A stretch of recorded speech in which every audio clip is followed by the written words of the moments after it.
Bonjour à toutes et à tous, c'est Lucien et bienvenue sur ma chaîne pour une nouvelle vidéo. Dans la continuité de mes vidéos sur comment devenir tireur sportif, cette vidéo parlera du test pratique. C'est un petit peu plus fait à l'arrache que les autres parce que évidemment un test pratique, il faut de la pratique. Donc il faut que je vous montre ça. Après c'est pas chinois, il y a quelques petites règles à bien respecter et tout ira bien.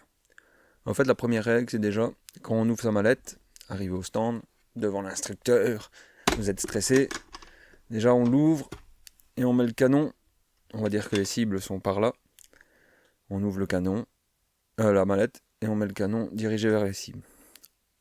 Ensuite, on peut le sortir de la mallette, on sort le chargeur, tic-tac, on sort tout ça. Alors, première chose à faire, quand on prend une arme, toujours le doigt sur la culasse ou sur le pontet. Donc là, on va dire que j'enlève ma sécurité. Toujours vérifier que l'arme est vide. C'est un airsoft, hein, les gars, paniquez pas. Et l'arme toujours pointée vers la cible. Commence pas à faire des tic-tac, ouais, ça va, ouais, vers les gars et tout. Non, non, toujours vers la cible. Vérifier que c'est vide. On bloque la culasse. On met notre petit drapeau. Et à ce moment-là, on peut le poser sur la table. Là, le gars, il vous demandera certainement de garnir le chargeur. Donc, je vais pas le faire, hein, c'est des billes, mais on va dire que on en met 5, pas plus, parce qu'on est tireur sportif, donc c'est 5 balles, 5 cartouches. Ensuite, on reprend notre arme, toujours le doigt. On met le chargeur. On prend l'arme dans une bonne position. On fait revenir la culasse. Une fois qu'on est prêt à tirer, on met le doigt. Et clac, ça part. Bien sûr, c'est automatique, donc la culasse, elle revient, tic-tac. On remet le doigt sur la culasse. On tire. Paf. Imaginez, parce que le bonhomme, il va vous faire la feinte. Donc vous avez chargé. Vous avez tic-tac. Elle est garnie. On tire. Ça ne fonctionne pas. Ça s'appelle un long feu. C'est soit que la cartouche est défectueuse, que la percussion c'est pas bien faite. Il y a un truc qui va pas. Le but du truc, c'est attendre 30 secondes.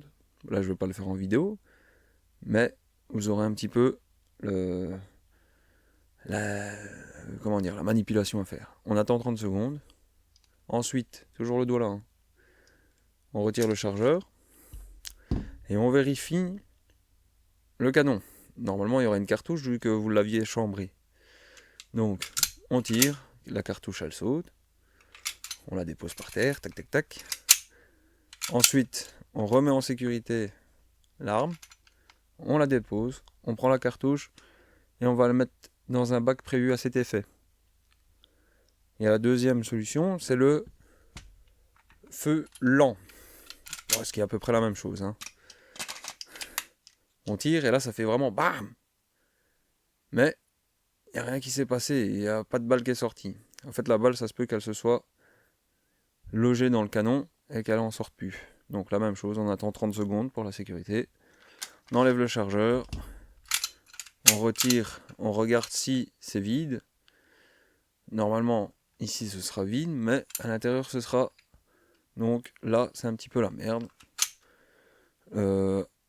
D'après ce qu'on lit sur certains sites et sur certains documents, on peut pas la retirer nous-mêmes, il faut aller à l'armurier pour retirer la balle du canon.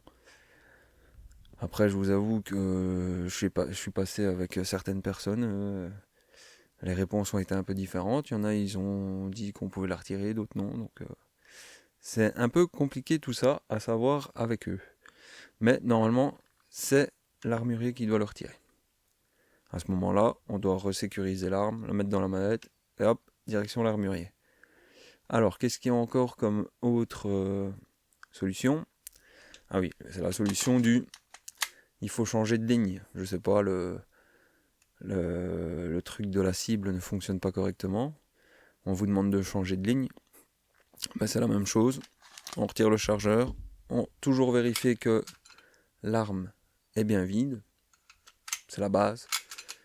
Toujours. Le doigt toujours ici. On remet notre arme dans la mallette. On déplace notre arme. Et seulement après, on va rechercher nos munitions, notre cible et tout ça. Et voilà, c'est un petit peu, c'est à peu près tout. Il y a un autre truc, c'est le... J'ai eu ça comme question. Si par exemple le gars qui est à côté de toi, il tombe dans les pommes, par terre, qu'est-ce qu'il faut faire? Première chose, sécuriser notre arme, mettre le petit drapeau, la laisser là. Normalement, dans toutes les manipulations que je vous ai dites ici, une fois que vous avez retiré le chargeur, sécuriser l'arme, normalement il faut retirer les balles du chargeur, le mettre à côté pour aller remettre la balle défectueuse dans le bac. Voilà. Et ici c'est la même chose, donc sécuriser l'arme, retirer les balles. Après on s'occupe de l'arme de celui qui tirait, on sécurise tout, et seulement après on s'occupe du monsieur. Voilà. C'est un petit peu tout à savoir sur la pratique.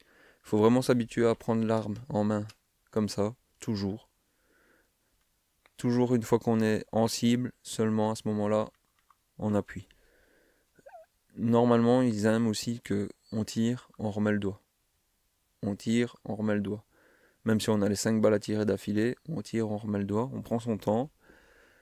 On tire à 25 mètres, donc il faut aussi être précis quand même. Ils ne demandent pas non plus d'avoir des points de Jeux Olympiques, mais il faut quand même que ce soit respectable, quoi. À part ça, je ne vois pas trop ce que je pourrais vous dire d'autre. C'est à peu près tout. Prendre son temps, bien penser à mettre son doigt, bien positionner sa main. À chaque fois qu'on lâche l'arme, l'arme elle doit être sécurisée. Donc on peut pas faire ça. L'arme doit toujours être mise en sécurité avant de la lâcher. Voilà, là c'est bon. Toujours mettre le... Oh, le truc de l'éjection, je sais plus comment ça s'appelle. En fait, le trou d'éjection, je ne sais plus. Là, ici, c'est plein, là c'est vide. Côté vide, toujours en haut. Ainsi, on voit bien qu'il n'y a rien dans le canon. Et voilà les gars, vidéo beaucoup plus à l'arrache que les autres, mais bon, je voyais pas comment faire faire une pratique en théorie, c'est compliqué. Donc voilà, à la prochaine, merci d'avoir regardé la vidéo, et n'hésitez pas à vous abonner et à partager la vidéo. À la prochaine.